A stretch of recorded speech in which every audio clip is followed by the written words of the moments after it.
এই সময় টিভির পক্ষ থেকে সবাইকে স্বাগতম।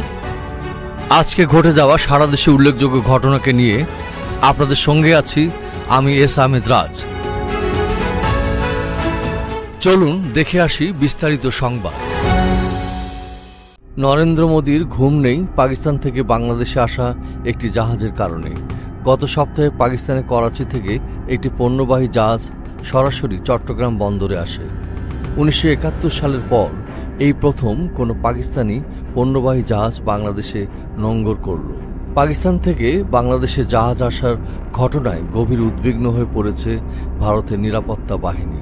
ভারত মনে করে পূর্ব ও পশ্চিমাঞ্চলের দুই প্রতিবেশী দেশের মধ্যে সরাসরি সামুদ্রিক সংযোগের ফলে ভারতের উত্তরাঞ্চলীয় রাজ্যগুলোতে সম্ভাব্য অস্থিরতা তৈরি করা হতে পারে, কারণ বাংলাদেশ সীমান্তের খুব কাছে ভারতের এই রাজ্যগুলো অবস্থিত। শেখ হাসিনার পতনের পর ক্ষমতায় আসা অন্তর্বর্তী সরকার পাকিস্তানের সঙ্গে বাণিজ্য কার্যক্রম বাড়াতে আগ্রহী, আর তাদের আশা সরাসরি সামুদ্রিক পথের মাধ্যমে দুই দেশের মধ্যে বাণিজ্য বাড়াবে। 2023 সালে বাংলাদেশ ও পাকিস্তানের মধ্যে বাণিজ্যের পরিমাণ ছিল $800 মিলিয়ন কম। চট্টগ্রাম ও মংলা বাংলাদেশের প্রধান দুই বন্দর। গত 5 দশকেও এখানে পাকিস্তান জায়গা পায়নি। দুই দেশের মধ্যে বাণিজ্য হতো সিঙ্গাপুর ও কলম্বোর মাধ্যমে, কিন্তু এখন পাকিস্তানি জাহাজ সরাসরি চট্টগ্রাম বন্দরে আসবে।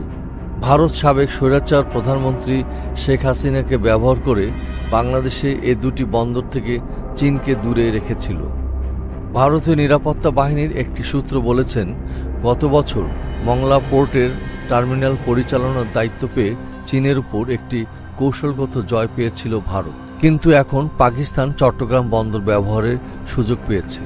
এই বিষয়টি অবশ্যই এই অঞ্চলের ভূ রাজনীতির উপর প্রভাব ফেলবে, কারণ মিয়ানমার ও চট্টগ্রাম খুব কাছে।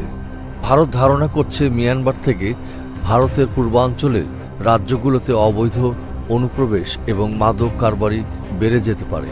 ভারত এমন উদ্বিগ্ন হলেও পাকিস্তান থেকে বাংলাদেশে জাহাজ আসার বিষয়টিকে ঐতিহাসিক হিসাবে অভিহিত করা হচ্ছে, কারণ এর মাধ্যমে দুই দেশের মধ্যে বিদ্যমান জটিল সম্পর্ক উষ্ণ হওয়ার ইঙ্গিত পাওয়া যাচ্ছে বলে এক প্রতিবেদনে জানিয়েছে ব্রিটিশ সংবাদ মাধ্যম দ্য ইন্ডিপেন্ডেন্ট।